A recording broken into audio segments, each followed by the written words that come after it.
أعوذ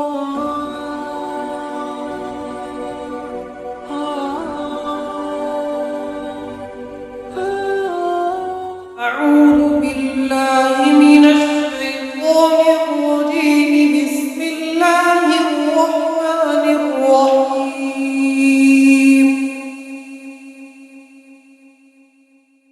تلك الدار الآخرة نجعلها للذين لا يريدون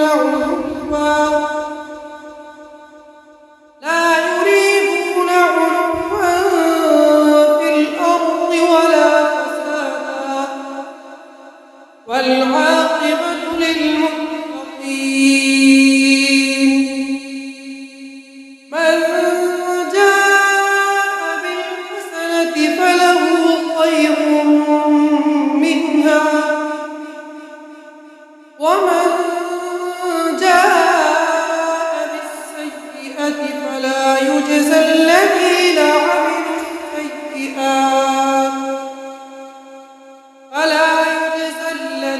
عملوا السيئات إلا ما كانوا يعملون.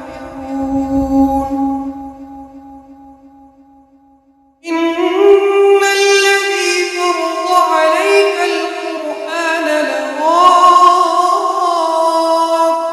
إلى معاد. قل ربي أعلم من جاء بالهدى ومن هو في ضلال مبين.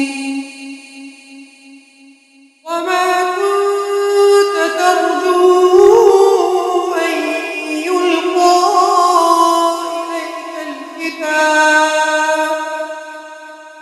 إليك الكتاب إلا رحمة من ربك فلا تكونن ظهيرا للكافرين. صدق الله.